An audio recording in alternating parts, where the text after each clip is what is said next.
गण गण गणात बोते, गण गण गणात बोते, परब्रह्म सद्गुरु गजानन करते तुझ नावाहन, साध घालते अति प्रेमाने, शुद्ध मांडिले आसन, आसनस्थ होऊन स्वीकारा माझे मानस पूजन, मस्तक ठेवून चरणांवरी तुझ करते वंदन, कार्य तुझेच सिद्धीच जाया, दे मज आशीर्वचन, दे मज आशीर्वचन, दे मज आशीर्वचन.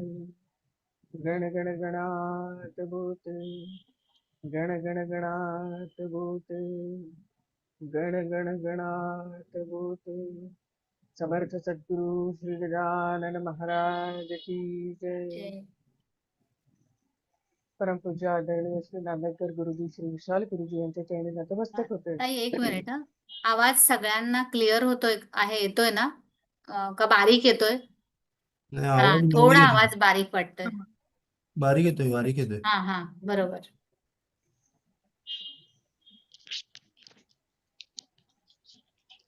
आता येतोय? थोडं बोलल्यावर समजेल. जय गजानन. हा, आता हा.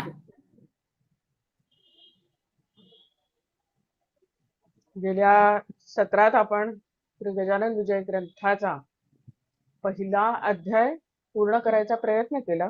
पूर्ण झाला असं आपण म्हणूया. खरं तर अजून खूप गोष्टी आहेत त्यातल्याही सांगण्यासारख्या, पण आता आपण पुढच्या अध्यायाकडे वळणार आहोत. दासगणू महाराजांच्या चरणी पण नतमस्तक होऊया. अधिक महिना सुरू झालेला आहे 17 तारखेला, आणि असं म्हणतात की अधिक महिन्यात आपण जे काही सत्कर्म सत्कार्य करतो त्याचं पुण्य हे शतपटींनी जास्ती मिळतं. आता त्या पापपुण्याची गणना आपण काही करत बसत नाही, ते जो करणारा आहे तो जाणे. पण आपण हे अधिक महिन्याच्या आधीपासूनच सुरुवात केलंय आणि तसंच आपण पुढे चालू ठेवायचं. एक अधिक महिना आला आहे म्हणून त्याच्यात अजून काहीतरी आपल्याला सत्कर्म करता आली तर ती करायची. दानाला खूप महत्व आहे या महिन्यात, त्यामुळे जितकं आपल्याकडून शक्य आहे तितकं दान द्यावं. एक मिनिट.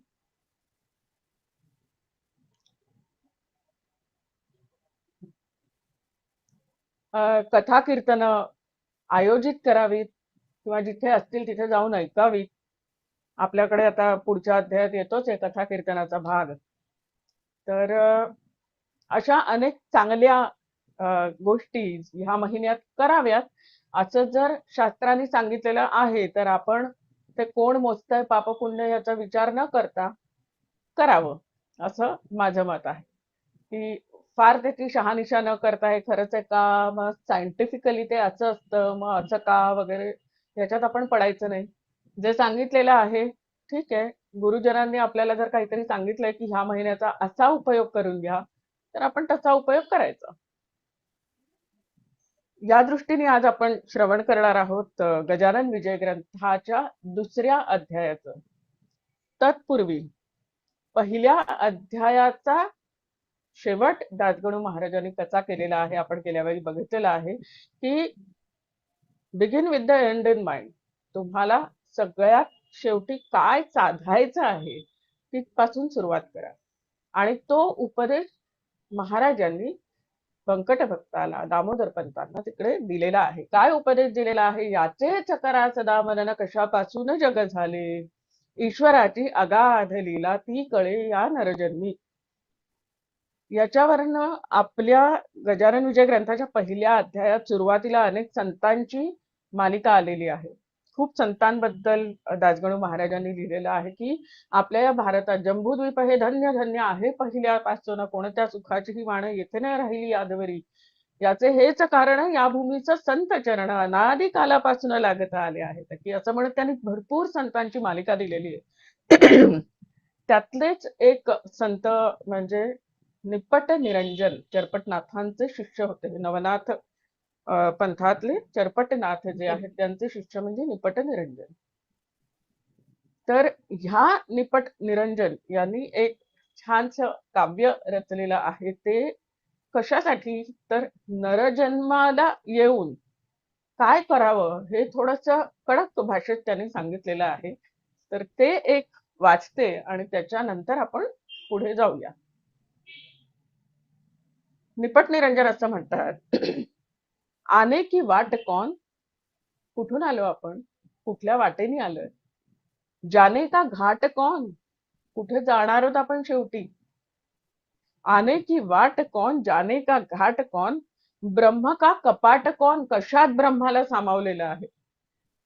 कहाँ से जीव आया है, शिव का स्वरूप कौन, माया कौन, धरनी कौन, धरनी को धरे कौन, धरनी को धरे कौन, सोवन में जागे कौन. झोपलेले असताना कोण जागतं. भगवद्गीतेत श्लोक आलेला आहे. या निशा सर्व भूतानाम तस्याम जागृती संयमी, यस्याम जागृती भूतानी सा निशा पश्यतो मुनेः. म्हणजे ज्या रात्री सगळं जग झोपलेलं असतं तेव्हा मुनी जागा असतो, आणि जेव्हा मुनी झोपतात तिथे आपण सामान्य माणसं जागे असतो. झोपणं आणि जागा असणं म्हणजे काय, तर आपण रात्र आणि दिवस म्हणजे काय, तर या निशा सर्व भूतानाम, जी आपल्यासाठी रात्र आहे ती रात्र काय, तर परमार्थ. परमार्थात आपण झोपा काढतोय. तस्याम जागृती संयमी, त्याच्यामध्ये मुनी मात्र खडखडून जागा आहे. यस्याम जागृती भूतानी, त्या प्रपंचात आपण खडखडून जागे असतो, त्याच्यात मुनी मात्र झोपलेला असतो. तर असं सांगितलेलं आहे. तसं चोवन में जागे कौन, देह ले भागे कौन, कोण घेऊन जातं आपला देह. वाद चंद लागे कौन, कौन में कौन समाया है, कहे निपट निरंजन. आता त्यांनी कठोर शब्द वापरलेले आहेत, पण मला ते वापरावे लागणार, त्यांचंच काव्य आहे ते. कहे निपट निरंजन, इतना नाही बुझे तो, झक मारने दरदेह पाया है. असं त्यांनी एकदम कडक शब्दामध्ये आपल्याला सांगितलेलं आहे की नरदेह कशाला मिळालाय आपल्याला. तर ह्या सगळ्या प्रश्नांची उत्तर आपल्याला मिळवायचे. आने की वाट कौन, जाने का घाट कौन, ब्रह्म का कपाट कौन, कहाँ से जीव आया है, शिव कौन, शिव का स्वरूप कौन, माया माया कौन, धरनी को धरे कौन, सोवन में जागे कौन, देह ले भागे कौन, कौन कौन में समाया है, कहे निपट निरंजन इतना नहीं बूझे तो, जग मारन देह पाया है. तर ही अशी असा शेवट दासगणू महाराजांनी दिलेल्या उपदेशाप्रमाणे पहिल्या अध्यायाचा केलेला आहे. याचेच करा सदा मनन, कशापासून जग झाले हेच याच्यामध्ये सगळं लिहिलेलं आहे. याचेच करा सदा मनन. त्याच्या पुढे काय येतं की कशापासून जग झाले. त्यानंतर बंकटलाल दामोदर दोघे गहिवरले, अनन्य भावे समर्थ चरणी लोळावया तयार झाले. आणि पुढे तो त्यांचा जाणून हेत महाराज निघाले पळत पळत, वायूच्या त्या गतिप्रत अडथळा जगी कोण करी. या पुढील कथापायी निवेदन होईल द्वितीय अध्यायी, असं म्हणून ते ग्रंथ अध्याय समाप्त करतात. आता हा उपदेश घेऊन दासगणू महाराज आपल्याला पुढच्या अध्यायाकडे घेऊन जात आहेत. अध्याय दुसरा. जय जय जय अजित सर्वेश्वरा, चंद्रभागा तटविहारा, पूर्ण ब्रह्मा रुक्मिणीवरा, दीनबंधो पाहि माम. तुझ्या वशिल्या वाचून अवघेच देवा आहे क्षीण, कुडी माझी नसल्या प्राण कोण विचारी मढ्याते. सरोवराची दिव्य शोभा तो यामुळे पद्मनाभा, रसभरीत आतला गाभा टरफला ते महत्व आणि. तुझी कृपा त्याच परी शरणागता ते समर्थ करी. पाप ताप दैन्यवारी हेच आहे मागणे. मागले अध्यायी झाले कथन, समर्थ गेले निघून, तेणे बंकटलाला लागून हुरहुर वाटू लागली. याच्या पहिल्या 5 ओव्या आहेत आणि दुसऱ्या अध्यायाची सुरुवात होते. दुसऱ्या अध्यायाच्या सुरुवातीला दासगणू महाराज असं म्हणतात की जय जय जय अजय अजित सर्वेश्वरा चंद्रभागा तटविहारा पूर्ण ब्रह्मा रुक्मिणीवरा दीनबंधू पाही मा मंगलाचरण घेतला आहे. तुझ्या वशिल्या वाचून अवघेच देवा आहे क्षीण. वशिला मागतायत त्या, तुझ्या वशिल्या वाचून अवघेच देवा आहे क्षीण. आता वशिला कधी लागतो? जेव्हा, आजकाल तर सगळीकडेच लागतो, पण तरी पूर्वी अशी वशिला लावायची गरज कधी लागायची की आपली तेवढी पात्रता नाही, पण काहीतरी असाध्य गोष्ट आपल्याला हवी आहे, तर त्याच्यासाठी आपल्याला कोणीतरी अधिकारी व्यक्ती त्याचा वशिला लावायला लागतो. तो अधिकारी व्यक्ती जर जाऊन बोलला की अमुक अमुक आहे, याला अमुक अमुक हवं आहे तर द्या, तर मग काय, त्याचं जे वजन असतं त्याच्या बोलण्याचं, त्या बोलण्याच्या वजनाने जी असाध्य गोष्ट आहे ती आपल्याला प्राप्त होते. दासगणू महाराजांनी तशीच इथे शरणागती पत्करलेली आहे पांडुरंगापुढे. तुझ्या वशिल्या वाचून अवघेच देवा आहे तिण. पुढी माझी नसल्या प्राण कोण विचारी मढ्याते. याचा अर्थ काय? जोपर्यंत प्राण या शरीरात आहे तोपर्यंत या देहाला विचारणारे आहे. एकदा प्राण शरीरातनं गेला की कोण विचारणारे, कोण विचारी मढ्याते. एक गोष्ट आहे, लक्ष्मी आणि विष्णू यांच्यामध्ये एकदा सुखसंवाद चालू होता, जो साधारण पती पत्नींमध्ये सुखसंवाद चालू असतो तो. आता आजच एक व्हॉट्सअपवर एक जोक आला, असे जोक खूप फिरत असतात की शेजारी खूप मोठ्या मोठ्याने भांडणं चाललेली होती. आधी शेजाऱ्यांच्याकडे कोणीतरी आलं आणि ते बघितलं त्या माणसाने की आपल्या शेजारी कोणीतरी आलेलं आहे, आणि तो माणूस आत शिरल्यानंतर मोठमोठ्याने भांडणाचे आवाज यायला लागले. म्हणून तो शेजारी आपला गेला विचारायला की काय झालं, कोण आलं यांच्याकडे, एवढी मोठी भांडणं का सुरू झाली हा माणूस आल्यावर इकडे. तर म्हणून त्याने विचारलं की काय झालंय. तर नवरा बायको आपसात भांडत होती आणि तो माणूस म्हणाला की मी तर काहीच बोललो नाही, मी जनगणनेसाठी आलो आणि मी फक्त विचारलं घरातलं मुख्य कोण आहे. ह्याच्यावरून ह्या दोघांमध्ये भांडणं सुरू आहेत. तर असं नवरा आणि बायको मध्ये जे सुखसंवाद होतात तसे सुखसंवाद विष्णू आणि लक्ष्मी मध्ये चालू होते. काय सुखसंवाद चालू होते? हेच, तू जास्ती महत्वाचा आहेस की मी जास्ती महत्वाची. ह्या पृथ्वीवरच्या सगळ्या लोकांना कोण जास्ती महत्वाचं वाटतं? विष्णू म्हणतो अर्थातच मी. लक्ष्मी म्हणतात नाही, मी सिद्ध करून दाखवते तुम्हाला की तुमच्यापेक्षा मीच जास्ती महत्वाची आहे. विष्णू म्हणतो ठीक आहे, चल जाऊया. तिथून एक शव जात असतं, लोक घेऊन जात असतात आणि चार माणसं आजूबाजूला त्यांचे नातेवाईक सगळे असतात, जात असतात सगळे स्मशानभूमीकडे. आणि लक्ष्मी तिकडे म्हणते आता बघ, आणि ती पैशाचा पाऊस पाडते. पैशाचा पाऊस पडल्याबरोबर जे कोणी नातेवाईक आजूबाजूला असतात ते सगळे धावतात आणि एक एक एक ते पैसे उचलायला लागतात. इतकं की ज्या 4 जणांनी उचललेलं असतं ते खाली ठेवतात आणि पैसे घ्यायला लावतात.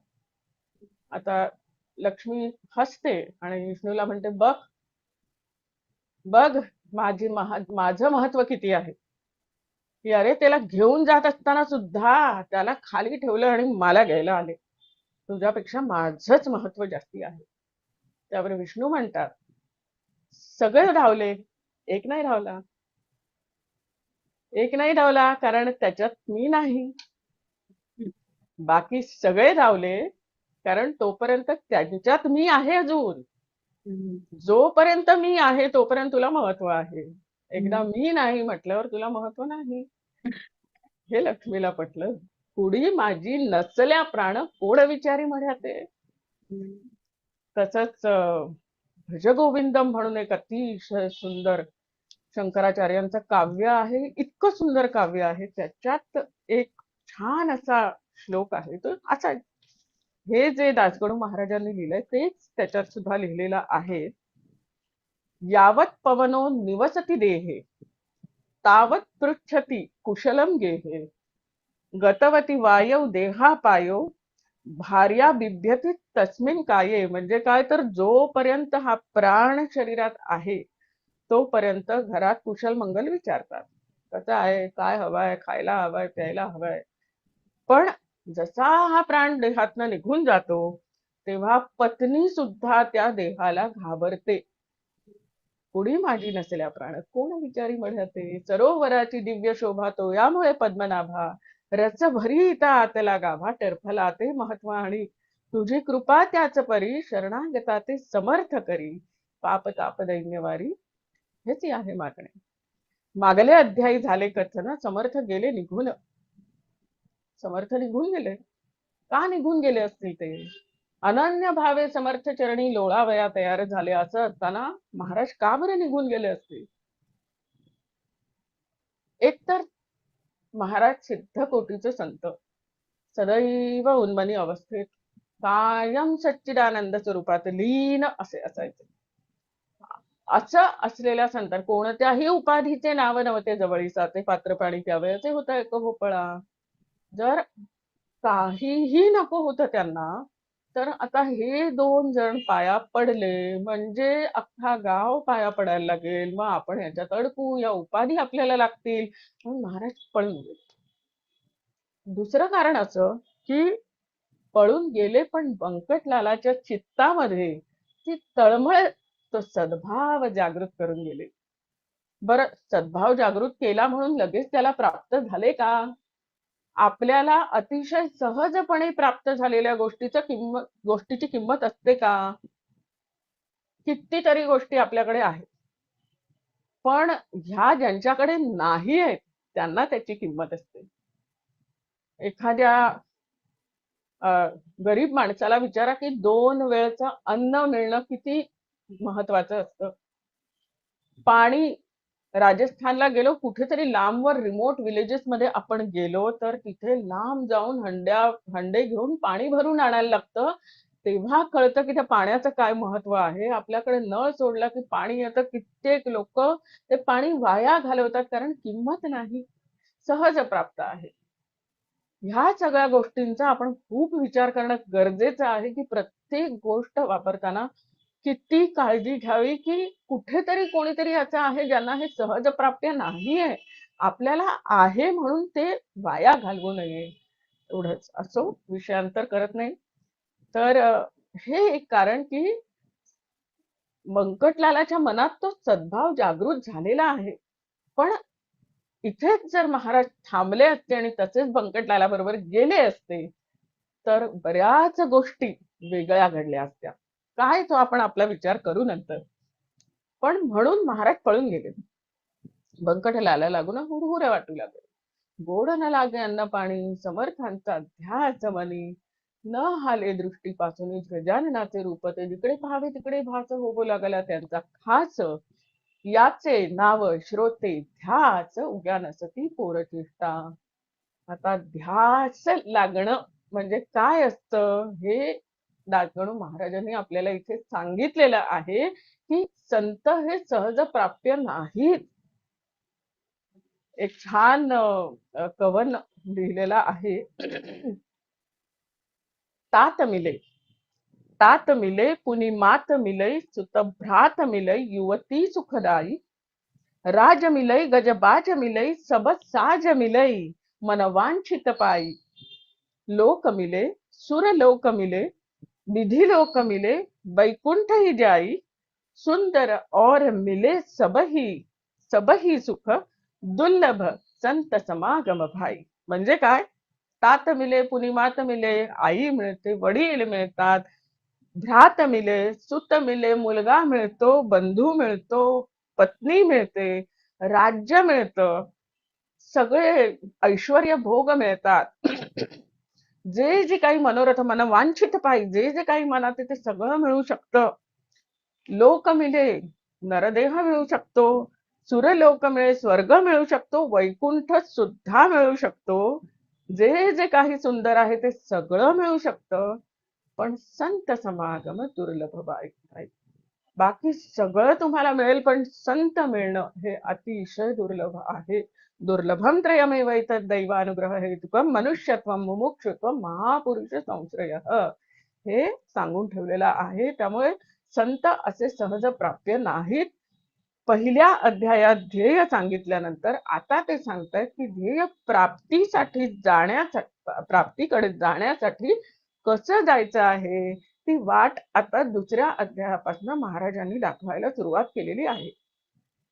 पहिलं काय पाहिजे तर ती तळमळ पाहिजे, की महाराज निघून गेले पण एक ती तळमळ जागृत करून गेले की ते कोणीतरी आहेत, ते मला भेटायला हवेत परत, तोपर्यंत माझं लक्ष कशातही लागणार नाहीये.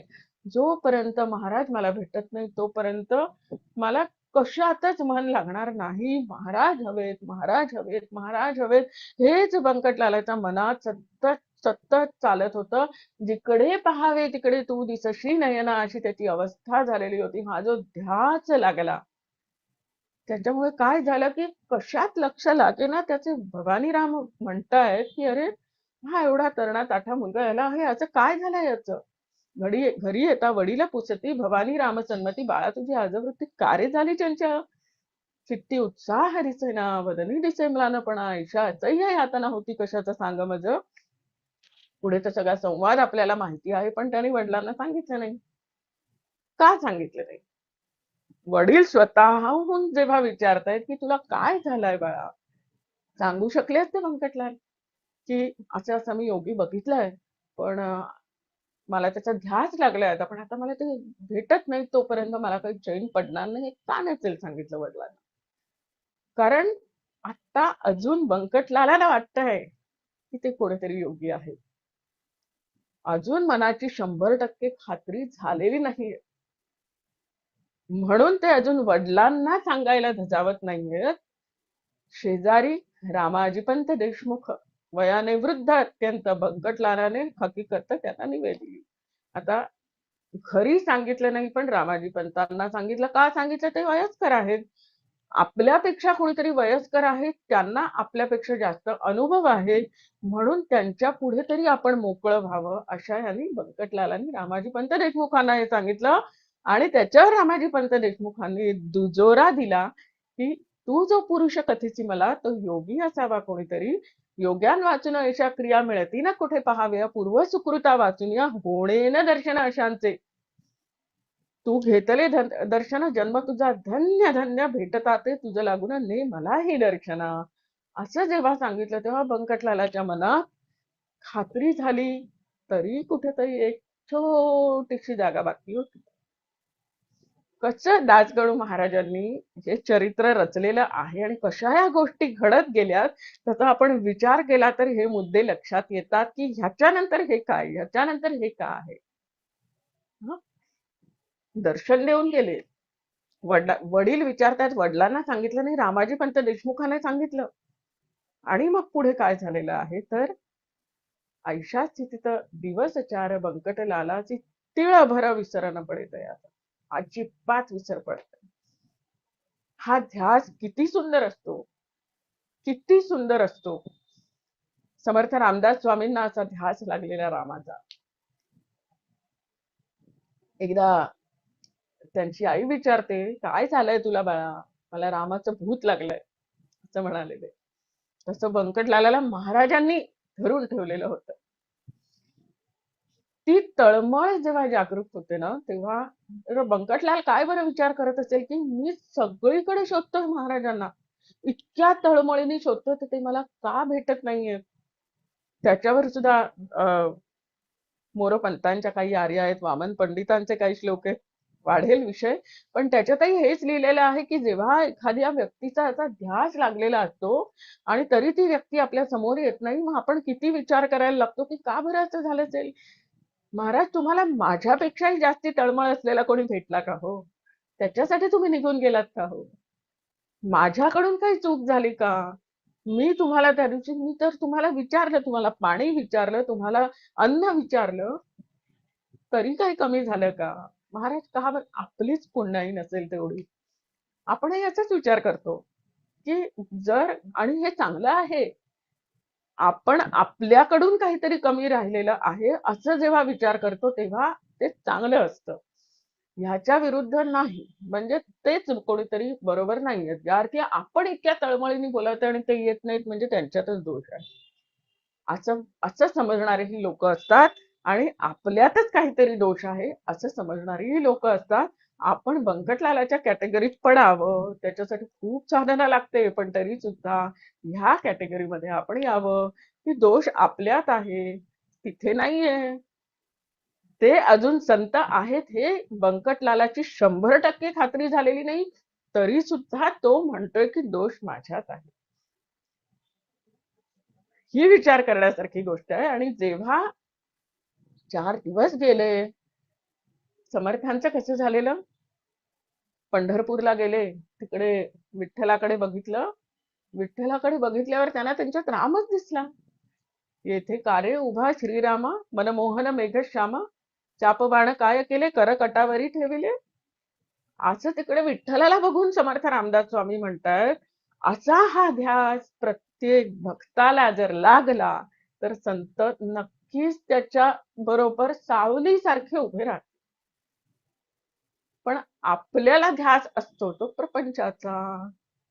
सकाळी उठल्यावर खायला काय करू, दुपारी जेवायला काय करू, आज भाजी कुठली करू, भाजी कशी आणू, काय, हेच विचार असतात. हेच जर विचार महाराजांकडे वळवले, महाराज आज कुठली भाजी खायची तुम्हाला, आज तुम्हाला काय ब्रेकफास्ट करायला आवडेल, विचार तेच वळवले महाराजांकडे, खूप फरक पडतो या गोष्टीने सुद्धा. की जे करतो आहोत ते महाराजांसाठी करतोय. खरं गेल्या वेळी मी म्हटलं तसं आपण त्यांच्यासाठी काही करत नाही, जे करतो ते आपल्यासाठीच करतो, निज कल्याण व्हावया. पण तरी सुद्धा जेव्हा ते प्रेम निर्माण होतं तेव्हा आपोआपच, आज महाराज काय हवंय तुम्हाला, आज काय करू. माझ्या मैत्रिणीच्या घरची गोष्ट सांगते की आमच्या एक नांदेडकर गुरुजींच्याच अतिशय आवडत्या शिष्या मेधाताई म्हणून होत्या. तर त्यांना असं काय काय कळायचं, म्हणजे एक ती वेगळी ही होती त्यांना. अं, आणि त्याच फोन करून सांगायच्या की अगं महाराज असं म्हणतायत, महाराज असं म्हणतायत. तसं एकदा माझ्या मैत्रिणीकडे पिझ्झा मागवलेला, आणि माझ्या मैत्रिणीची अशी सवय होती की आहे अजूनही, की जे काही घरात बनवलं जाईल ते महाराजांच्या समोर दाखवायचं. आणि रोज जे काही घरात बनवले जाईल, जे काही घरात नवीन वस्तू आणली जाईल, सगळं तिच्याकडे असं छान देवार आहे समोर, असं छान त्याला ते स्लायडर ठेवलेलं आहे, जे काही येतं ते पहिलं तिकडे जातं. मग भाजी असू दे, नवीन कपडे असू दे, जे काही असेल ते तिथे ठेवलं जातं. आणि तसंच ते महाराजांचं ताट सुद्धा ठेवलं जातं. तर ते ठेवलं आणि फोन आला. पिझ्झा काही महाराजांना दाखवला नाही तिने, फोन आला. मला ना ते ताई म्हणाल्या तिला, अगं महाराज म्हणतायत की मला ना ते रोज तेच तेच खाऊन कंटाळा आलाय, ते काहीतरी त्रिकोणी त्रिकोणी आणलंय ना, ते हवंय मला. प्रत्यक्षात त्यांना माहिती नाही की इथे पिझ्झा मागवलेला आहे. महाराज जे त्रिकोणी त्रिकोणी म्हणतात ते काय हे तिलाही माहिती नाही. पण तरी सुद्धा तिने सांगितलं की तुझ्याकडे काहीतरी त्रिकोणी त्रिकोणी आणलंय, ते त्यांना हवं. तर अशी जेव्हा आपण त्यांच्याशी इतके एकरूप होतो की त्यांचे आवाज, त्यांचे शब्द आपल्याला ऐकू येतात. जसं नांदेडकर गुरुजी म्हणायचे, मला महाराजांचे श्वास ऐकू येतात. हे कधी होऊ शकतं, जेव्हा सतत आपल्या मनात महाराजांचाच ध्यास असेल, सतत सतत केवळ महाराजांचे विचार असतील, तेव्हाच या गोष्टी होऊ शकतात. दासगणू महाराजांनी आपल्याला ह्याच्यात हे सांगितलेलं आहे की जर त्यांना प्राप्त करायचं असेल तर असा ध्यास लागला पाहिजे. त्यासाठी हे सगळं दासगणू लिहिल्यात. किती ओव्या असतील, अगदी 10-12 असतील, पण त्याच्यामध्ये हा अर्थ दडलेला आहे की ह्याची सुरुवात कशी करायची, ध्येयाच्या वाटेने जायची. तर हा ध्यास लागला पाहिजे. बरं, ऐसा स्थितीचा दिवस चार गेले निघून साचार, बंकटलालाचे तिळभर विसरण पडे तयाचा. आणि मग गोविंद बुवा टाकळीकर येतायत. नवीन पात्र आलंय आपल्या कथानकात, चरित्रात. का बरं आणले असेल गोविंद बुवांना? पुन्हा अतिशय महत्वाची गोष्ट, येऊ आपण त्याच्याकडे. पण पहिलं काय झालं तर गोविंद बुवांचं कीर्तन ठरलं आणि होते का कीर्तनकार ज्यांच्या कीर्तनी शारंगधर प्रसन्न चित्त होत असे, लौकिक यांचा वऱ्हाड आता होता मोठ्या प्रमाणात, ते आले फिरत फिरत कीर्तन कराया शेगावी. सगळीकडे कीर्तनाला जात होते, फिरत फिरत मध्ये शेगावी आले. शंकराच्या मंदिरी झाली कीर्तनाची तयारी, धावो लागल्या नरनारी कीर्तन ऐकाया कारणे. व्यंकटलालही तेथे चालला, मध्ये शिंपी भेटला पितांबर नामजाचे. इथे विचार करण्यासारखी गोष्ट. हा शिंपी पितांबर भोळा भाविक होता फार. एकदा तुम्ही एका मार्गावर चालायला लागलात की तुम्हाला पांथस्थ जे भेटतात ते असेच भेटतात ज्यांनाही त्याच मार्गावरून वाटचाल करायची आहे. बंकटलालाला पितांबर शिंपीच का भेटले? अजून कोणी का नाही भेटलं? रामाजी पंत देशमुखांकडेच का गेले? या सगळ्या गोष्टी आपल्याला हा विचार करायला लावतात की आता बंकटलालाला ध्यास लागलेला आहे. आता तो त्याचं पाऊल भक्ती मार्गाकडे वळत आहे, तर ह्या भक्ती मार्गावर अजून एक त्यांना पांथस्थ मिळालेला आहे आणि त्याला बंकटलाल सगळी हकीकत सांगतायत. बंकटलालाने हकीकत त्याला सगळं सांगितलं त्याला की कोण भेटलेलं होतं, कसं भेटलेलं होतं. तेव्हा पितांबर महाराज सुद्धा त्याला सांगत आहेत की मलाही त्यांच्या भेटीला घेऊन जा. असं करून पितांबर महाराज बंकटलाल असे चाललेत आणि तो अवचित समर्थ पाहिले, मागल्या बाजूस बसलेले फरसावरी ते धवा. मग कशाचे कीर्तन? गेले उभयता धावून, देवी द्रव्य घटाते पाहून. काय देवी कृपण जाया हपापोनी. वा चातकाते स्वाती घन, वा मोराची मेघ दर्शन, किंवा तो रोहिणी रमण चकोर पाहता आनंद. तेव्हा बहुतेक साड्यांचे सेल लागत नसावेत, नाही तर दासगणू महाराजांनी लिहिलं असतं किंवा नारीजन सेल पाहता आनंदती. तर असं म्हणजे का सांगितलं की ह्या 3 उपमांपेक्षा ही उपमा जास्त जवळची वाटते, म्हणून ही उपमा सांगितली की साड्यांचा सेल लागलेला आहे 60%. ही बायकांची जी वाह कधी जाते. तसं चातकाते स्वाती घन, चातक पक्षाला स्वाती नक्षत्राचं पाणी इतकं महत्वाचं असतं की तो बाकी कुठलंही पाणी पित नाही.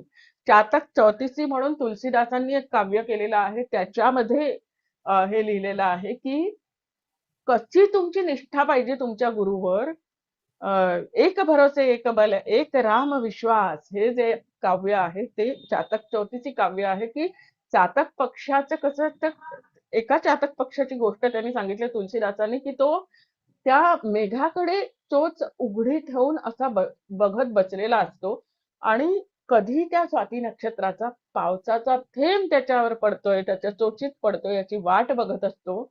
आणि इतकं त्यांनी त्याचं वर्णन केलेलं आहे की जोराचा वारा आला, तो पक्षी उडून गंगेत पडलाय, त्याचे पंख तुटून गेलेत, वीज चमकलीये, सगळं झालंय, पण तरीही त्यांनी त्याची चोच त्या मेघाकडेच वळवलेली आहे आणि तो स्वाती नक्षत्राच्या थेंबाचीच वाट बघतोय. बाकी त्याला काय होतंय आपल्या आजूबाजूला काहीही पडले नाही. गंगेत पडून सुद्धा गंगेचं पाणी तो घेत नाहीये. म्हणजे काय तर एकच ध्यास, म्हणून ती चातक चौतीची लिहिली आहे. चातकाते स्वाती घन, वा मोराचे मेघ दर्शन, किंवा तो रोहिणी रमण चकोर पाहता आनंदे. रोहिणी रमण चंद्राला बघून चकोर जसा खुश होतो, तसे बंकट भक्त आणि पितांबर महाराज त्यांना बघून त्यांना खूप आनंद झाला. धावत गेले, दूर उभे राहिले. का दूर उभे राहिले? पहिल्या अध्यायाचा शेवट करताना सांगितलेला आहे की अनन्य भावे समर्थ चरणी लोळावया तयार झाले म्हटल्यावर महाराज पळून गेले. आता जर आपण जवळ गेलो आणि हे पळून गेले तर नको, आपण दूरच उभे राहूया. एक एक ओवी कशासाठी लिहिलेली आहे हा जेव्हा आपण चिंतन करतो तेव्हा या गोष्टी लक्षात येतात. दूर उभे राहिले, विनयाने बोलूला काही आणू का खावया. पुन्हा प्रश्न विचारला काही खायला आणू का. महाराज बोलले आण झुणका भाकरी माळणीच्या सदनातून. आता माळणीच्या सदनातून का? आणि बंकटलालाच का पाठवलं? पितांबराला नाही पाठवलेलं, बंकटलालाला पाठवलं. का बरं पाठवलं असेल बंकटलालाला? बंकटलाल सावकार आहे. भाकरी मागितले माळणीच्या सदनात. एक सावकार माळणीच्या सदनात जाऊन माझ्यासाठी झुणका भाकरी घेऊन येतो का? तिथे कुठे त्याचा अहंकार मध्ये येतोय का? की मी सावकार, मी त्या माळणीच्या घरी जाऊन भाकरी मागू आणि तुम्हाला आणून देऊ? माझ्या घरी भाकरी होईल, किती भाकऱ्या होतील, सगळं आणून देतो तुम्हाला. एक प्रश्नही विचारला नाही. जसं महाराजांनी सांगितलं, आण झुणका भाकरी माळणीच्या सदनातून, माळणीची भाकरी मागितली. कुठेतरी तिचं पुण्य फलद्रूप झालेलं होतं, की तिच्या हातची भाकरी महाराजांपर्यंत जात होती, महाराज ती खाणार होते. आण झुणका भाकरी माळणीच्या सदनातून गेले बंकटलाल जाऊन माळणीच्या सदनातून झुणका भाकरी घेऊन आले, महाराजांच्या हातावर ठेवली. इथेच बंकट भक्ताचं विशाल अंतःकरणाची आपल्याला कल्पना येते, की नाही त्याला असं वाटलं की हे काय करतोय आपण, कशाला तिच्याकडे जाऊन. बरं, ती नाही म्हणाली असती तर तेही त्याची तयारी असणार, म्हणूनच ते जाऊ शकले. सावकार असून, अधोरेखित की सावकार असून, पुढे एका अध्यायात आलेलं आहे. बहुतेक पिंपळ गावाचा बंकटलाल सावकाराचा त्यांच्या विरुद्ध बोलण्या कुळांची छाती नसेल, म्हणजे कोणालाही सावकारा विरुद्ध बोलता यायचं नाही. अशा वेळेला जाऊन माळणीच्या सदनात त्यांनी भाकरी घेऊन आलेल्या आहे महाराजांसाठी. बर, पितांबराला काय सांगितलं? अतिशय महत्वाचं. मला हा दुसरा अध्याय खूप आवडतो, कारण इकडे इतके रीड बिटवीन द लाईन्स आहेत, इतके आहेत की तो अध्याय पुढेच सरकत नाही. असो, पितांबर महाराजांना काय सांगितलंय? जा जाऊन ओढ्यावरी तुंबा भरून आण पाणी. पितांबर बोले, गुरुराया, ओढ्याचं पाणी अल्पच दया, पाण्यात तुंबा बुडवाया मुळी नाही अवसर. तितुके असून ते पाणी खराब केले गुरांनी, तेवी जाणाऱ्या येणाऱ्यांनी नाही पिण्याचे योग्य ते. मर्जी असल्या दुसरीकडून पाणी आणि तो तुंबा भरून, तरी बोलले गजानन, दुसरे पाणी आम्हा नको.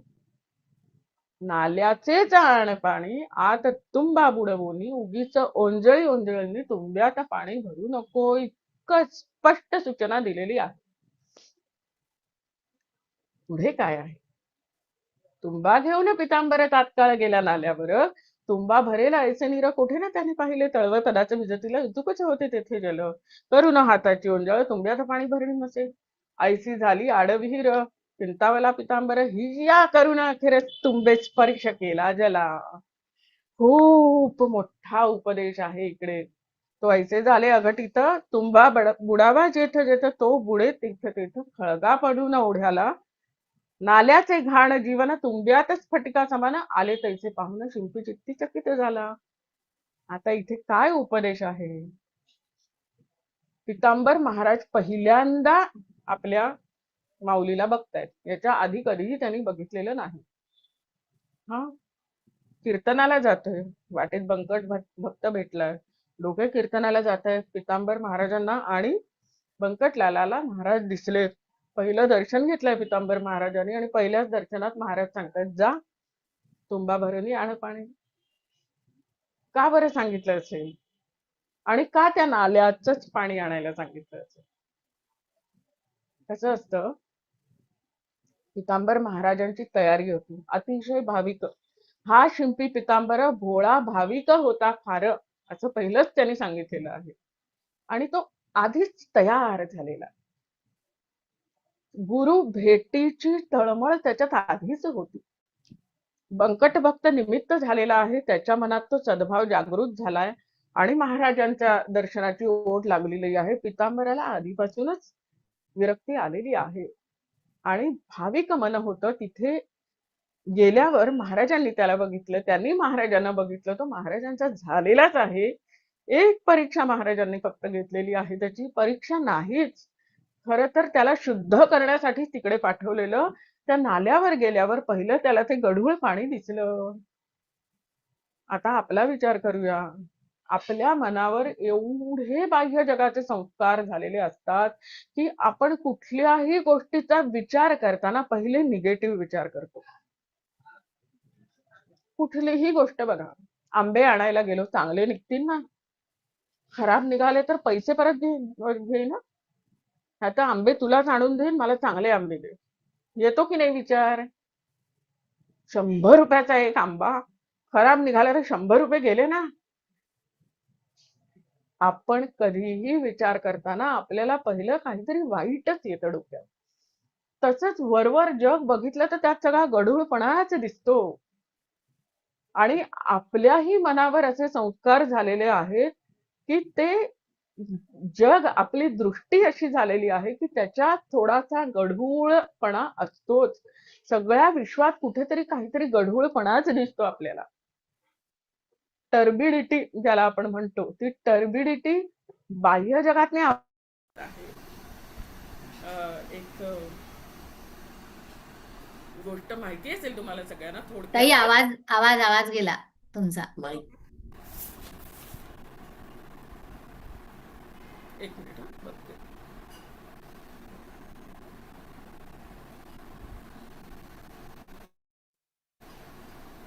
येतोय आवाज आता? नाही, बारीकच येतोय. माईक बहुतेक लावून आता येतोय? हा, आता आहे.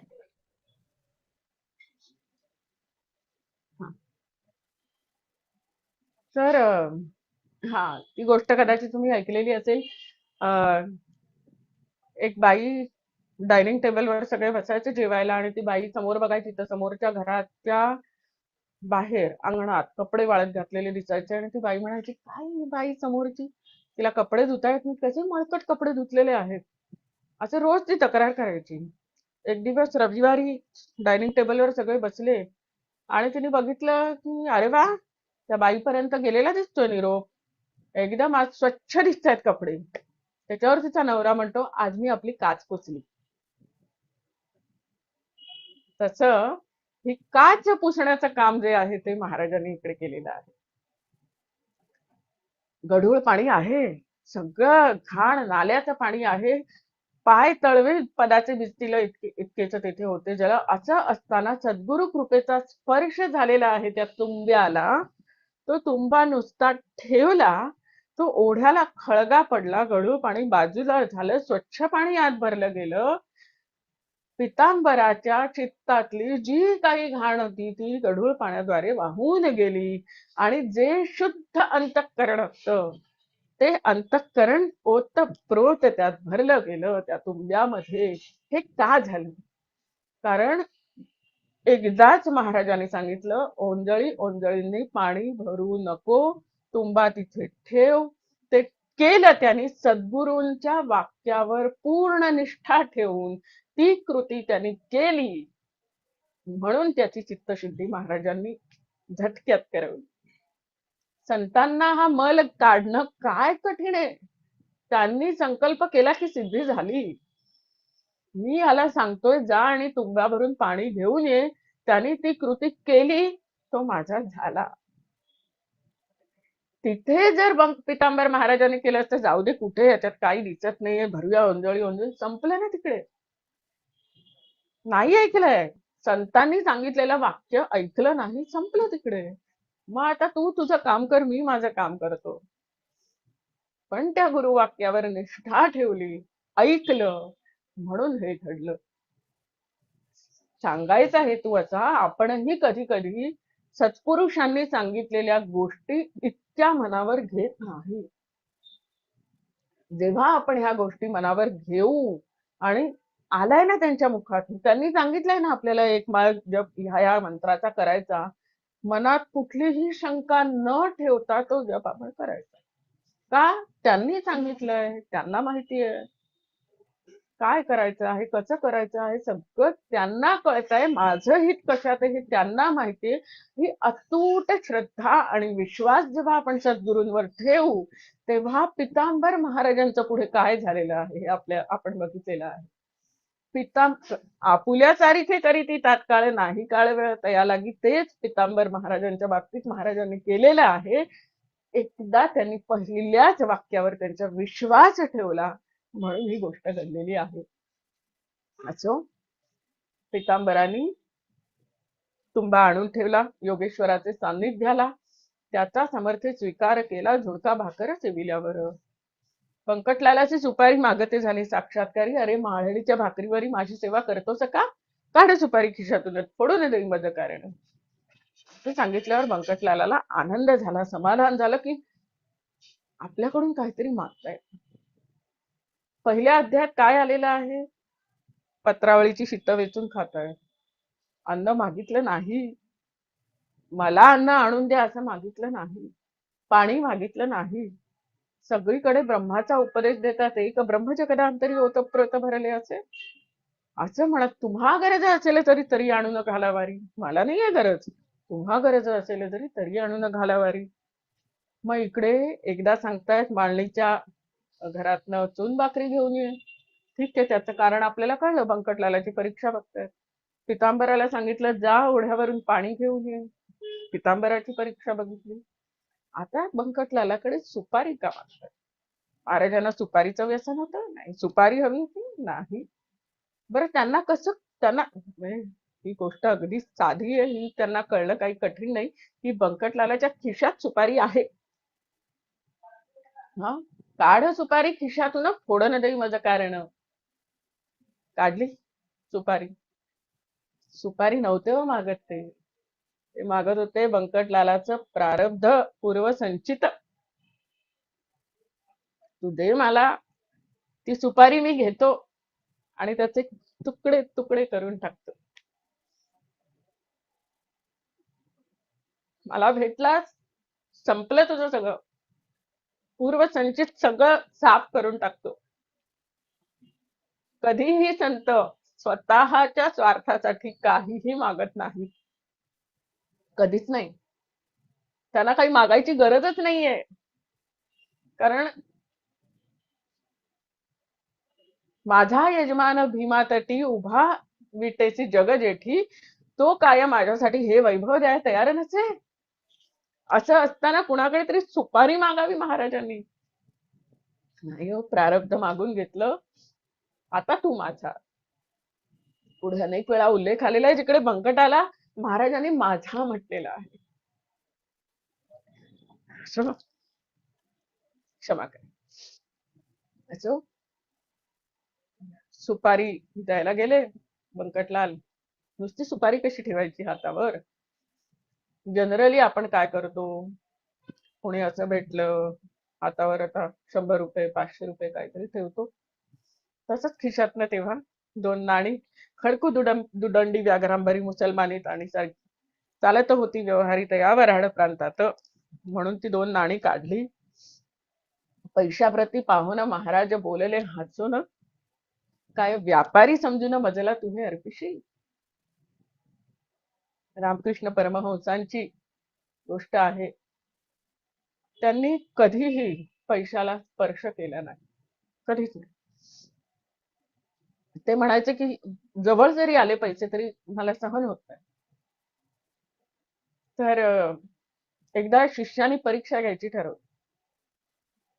संतांना आपल्याला वाटतं, पण त्यांची खूप परीक्षा होते हो जगात, खूप परीक्षा. आपल्या महाराजांनी काय कमी परीक्षा दिल्या असतील, पण त्यांना त्या परीक्षा कधी वाटल्याच नाही, कारण ते कायम उन्मनी अवस्थेत आणि कायम ब्रह्मस्वरूप असायचे. तर त्या शिष्याने रामकृष्ण परमहंसांच्या उशीच्या खाली काही पैसे ठेवले. दिवसभराचं जे काही होतं ते सगळं पूजा अर्चा सगळं झालं आणि तिथून गेले आपल्या इथे आराम करायला. आणि उशीवर डोकं टेकलंही नसेल की ताडकन उठले. ते म्हणाले हे इथे काय आहे, काहीतरी इथे काहीतरी आहे. आजूबाजूला 2 शिष्य होते, त्यांना सांगितलं बघा बघा या उशी खाली काय आहे. आणि तेव्हा त्याने उशी उचलल्यावर दिसलं की खाली पैसे आहेत. रामकृष्ण परमहंस म्हणाले, त्यांना अंतर्यामी होते, ते संत होते, त्यांना कळलं हे कोणी केलेलं आहे. त्याला बोलावलं आणि प्रेमाने सांगितलं, मी तुझ्या परीक्षेत पास झालो नापास झालो मला माहिती नाही, हे कृत्य परत करू नकोस बाळा, मला त्रास होतो, ते विष आहे. हे अवघे विष मला नको याचा स्पर्श. पुढे महाराज काय म्हणाले आहे, काय व्यापारी समजून मला तू हे अर्पशी अर्पिसी, हे नाणे तुमचे व्यवहारी. गेल्या वेळी सांगितलं व्यवहार कधी होतो, जेव्हा दोघं असतात तेव्हा. दोन जणांमध्ये व्यवहार, दोन किंवा अधिक. महाराजांच्या दृष्टीने दोन नाही, सगळं एकच आहे. अद्वैत सिद्धांताचा ते पुरस्कार करत आहेत आणि अशा वेळेला त्यांना व्यवहार काय माहितीच नाही. हा, ते काय म्हणाले, हे नाणे तुमचे व्यवहारी, मला नाही याची जरुरी. भाव भक्ती नाण्यावरी संतुष्ट मी राहतचे. अतिशय सुंदर अशी ही ओवी आहे, जी ह्या ओवीवरच 2-2 तास बोलता येईल. भाव भक्ती नाण्यावरी संतुष्ट मी राहतचे. असं बघायला गेलं तर काय, भाव भक्ती नाण्यावरी संतुष्ट मी राहतचे एवढंच लिहिलंय. त्यातूनच कितीतरी शिकण्यासारखं आहे. काय हवंय महाराजांसाठी, काही नको हो. तिकडे जाऊन तुम्ही देणग्या देऊ नका ना, तिकडे त्या हुंडीत दागिने टाकू नका. काय पितांबर जेव्हा होते देहात होते तेव्हाही दिगंबर अवस्थेत राहिले, त्यांना तुम्ही आता किती वस्त्राचं दान करा, काही करा, ते हवंय का त्यांना? काहीही नकोय त्यांना. फक्त आणि फक्त तुमचा भाव हवा आहे. मग तुम्ही काहीही करा, तुमचा भाव त्याच्या मागे कसा आहे तेवढाच भाव महाराज ग्रहण करतात, बाकी काही नाही. जेव्हा तुम्ही नैवेद्य दाखवता तेव्हा महाराज येऊन खात नाही तो, पण त्यातला भाव ते घेतात. जे जे काही आपण करतोय त्यातला ते भाव बघताय आणि तेवढंच त्यांना हवं आहे. तो भाव कसा असावा, शबरीसारखा असावा. उष्टी बोरं चाखून रामाला दिली, ती रामाने खाल्ली. लक्ष्मण बघतोय आणि म्हणतोय, हे काय रामा, तू त्या भिल्लिणीच्या उष्ट्या बोरांचं सेवन करतोयस. मनात म्हणतोय तो, हे काय शोभतं का तुला? तेव्हा शबरी म्हणते, का सौमित्री शंकित दृष्टी, अभिमंत्रित ही नव्हे तर उष्टी, या वदनी तर नित्य नांदतो वेदांचा मधुरिमा. खरोखर गदिमांनी जे लिहिलेलं आहे ते उत्कृष्ट काव्य आहे गीत रामायणाचं, पण त्यातल्या ह्या काही ज्या ओळी आहेत त्या आपल्याला किती सांगून जातात. अभिमंत्रित ती नव्हे तर उष्टी, या वदनी तर नित्य नांदतो वेदांचा मधुरिमा. भाव जो होता शबरीच्या ह्याच्यात, तो भाव रामाने स्वीकारलेला होता. तिचा आपण पुढे पण शबरीबद्दल बोलणार आहोत. सुदामा बायकोनी सांगितलं म्हणून कृष्णाकडे चाललेले, कुठले तरी पोहे जमवून एकत्र करून कृष्णाला काहीतरी द्यायचं म्हणून ते पोहे घेऊन जातोय. पूर्ण रस्ता चालत गेलेले आहेत द्वारकेपर्यंत, आणि द्वारकेपर्यंत जाताना वाटेत भूक नसेल का लागली त्यांना, पण त्या पोह्यांना हात नाही लावला, कारण ते तिकडे द्यायचे. काहीतरी फळं वगैरे खाल्ली असतील वाटेत, पण तसेच गेलेले आहेत कृष्णाला भेटायला. आणि कृष्णाने काय स्वीकारलेलं आहे, त्या पोहे नाही, त्यातला भाव स्वीकारलेला आहे. ऋण तरी मुठभर पोहे, त्याच्या व्याजात हे मनगरीती, मुद्दलात मुक्ती देणे ही कोण्या सावकाराची रीती. एवढे ऋण तरी, मुठभर पोह्यांचं ऋण होतं त्याच्यावर, कृष्णावर. त्याच्या व्याजात, म्हणजे फक्त व्याज किती असतो बँकांमध्ये, इंटरेस्ट 7%, 8%, 9%, तर 60%मध्ये हेमनगरी पूर्ण सुदाम्याची नगरी सुवर्णाची केली. हे व्याजात मिळालेलं आहे. मुद्दलात मुक्ती देणे, मुद्दल काय होते त्या पोह्यांमध्ये, ते मुद्दलाच्या परतफेडीसाठी मुक्तीच देऊन टाकणं, ही कोण्या सावकाराची रीती. गेल्या वेळी जसं सांगितलं की आपण जे देतो आणि ते जे देतात ह्यात तफावत किती असते, की आपण एवढंच करतो, आपल्याला वाटतं आपण एवढं केलं. काल गुरुपुष्य होतं, अनेकांनी पारायण केलं, काही जणांनी ग्रुपवर टाकलं मी पारायण केलं. वाह, मला खरंच हसायला येतं जेव्हा असे मेसेज टाकतात की मी आज पारायण केलं. काय गरज आहे तुम्हाला ग्रुपवर टाकायची? कोणाला सांगायला जाताय तुम्ही? तुम्ही पारायण केलं कुणासाठी केलं? महाराजांना ते पारायण पोचलं की नाही हे तुम्ही पारायण करत असताना तुम्हाला समजतं. एक तरी ओवी अशी यावी जिथे डोळ्यात पाणी तरळलंय. महाराज म्हणतायत जीवानो जा निघून बचा मोहोळी जाऊन माझ्या बंकटा कारण तुम्ही ना आता चावावे. हे म्हणत असताना जर डोळ्यात पाणी नाही आलं तर ते पारायण कसं पोचेल महाराजांपर्यंत. विचार करायचा, मधमाशांना महाराज सांगतायत जीवानो जा निघून बचा मोहोळी जाऊन माझ्या बंकटा कारण तुम्ही ना आता चावावे. हे असे जेव्हा सौंदर्य स्थळ येतात आणि आपण त्यांना असंच सोडून पुढे पुढे धावतो ना, तेव्हा ते कनेक्शन होत नाही. ते कनेक्शन तेव्हाच होतं जेव्हा हे आपल्याला कनेक्ट होतं. तर असं अतिशय सुंदर राजगुरू महाराजांनी हे रचलेलं आहे.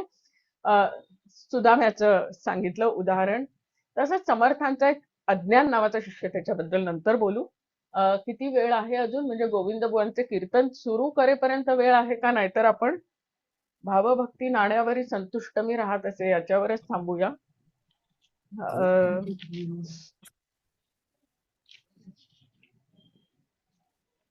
ठीक आहे, बघू. अजून त्याच्यावर नंतर काही सांगता आलं तर आता कीर्तन तर सुरू करून देते आणि भावभक्ती नाण्यावर अजून थोडस पुढच्या वेळेला बोलेन. पण महाराजांनी सुपारी घेतली आणि भावभक्ती नाण्यावरी संतुष्ट मी राहत असे ते तुझ्या जवळ होते म्हणून भेटलो पुन्हा तुते याचा विचार चित्ताते करी म्हणजे कळेल की का भेटलो तुला. जी तुझ्या मनातली तळमळ तळमळ चालू होती तो भाव होता.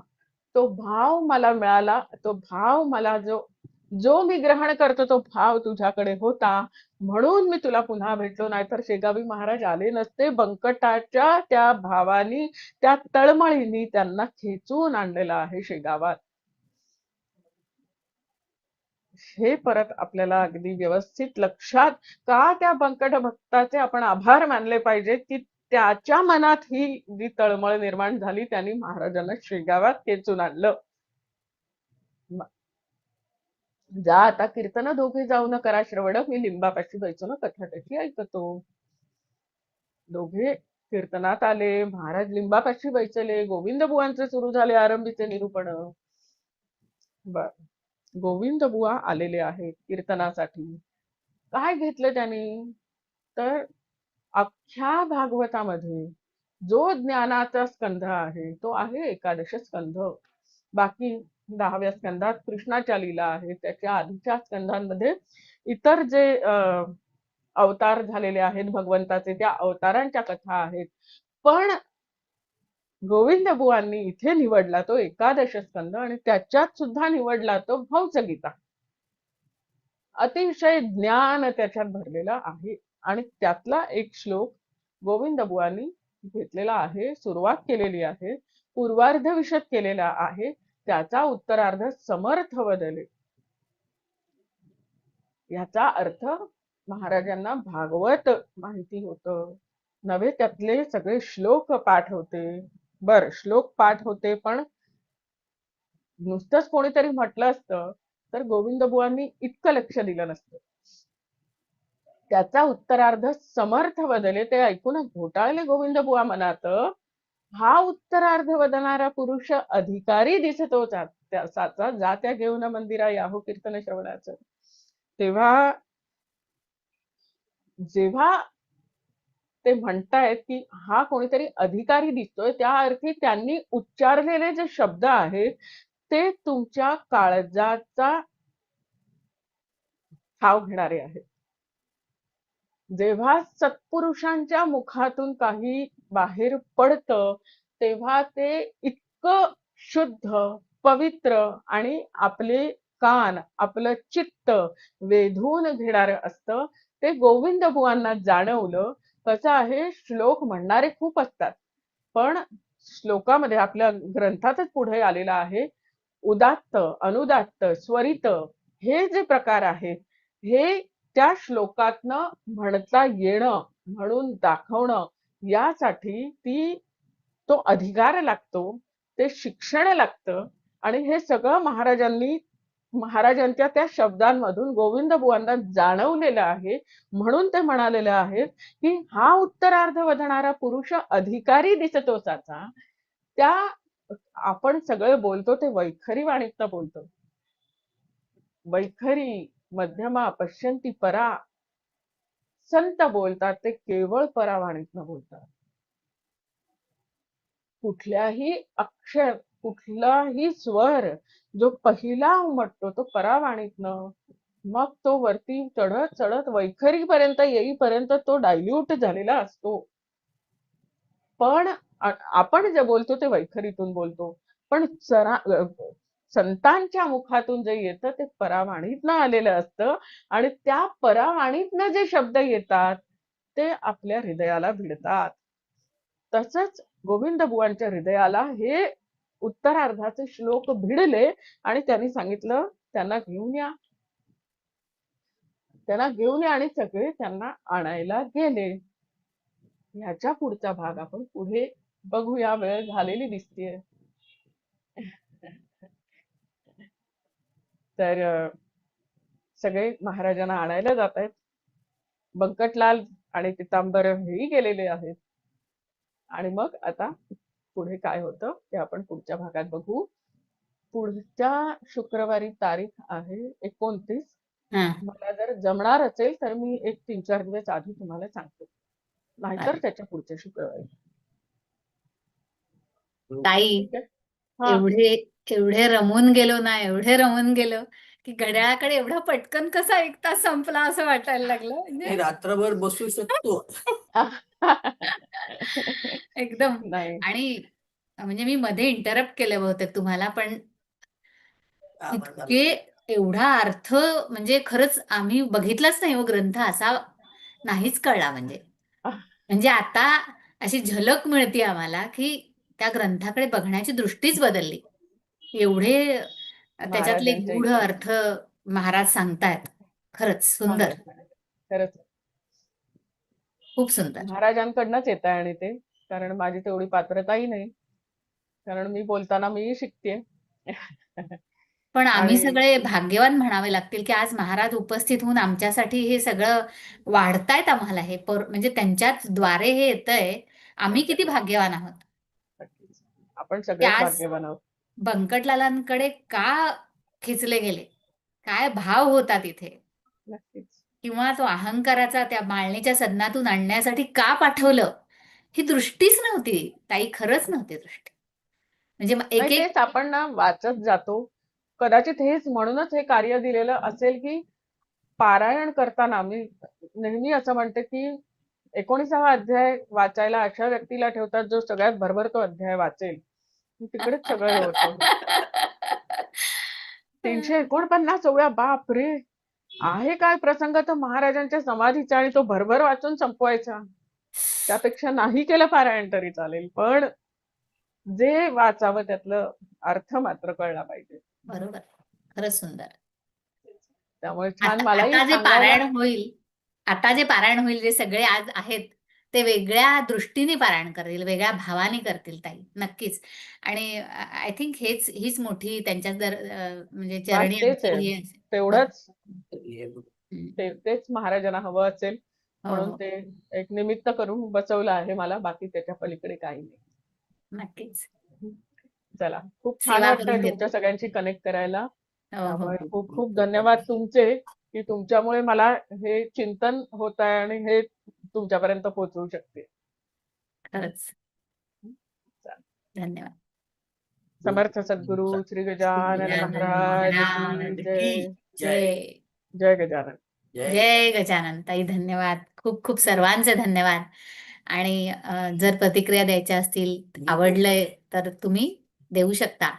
सगळ्यांचे धन्यवाद आहेत. सगळेजण तुम्ही उपस्थित राहिलात. खूप खूप धन्यवाद. सगळ्यांना धन्यवाद. येस, जय गजानन. जय गजानन. जय. खूप सुंदर, खूप.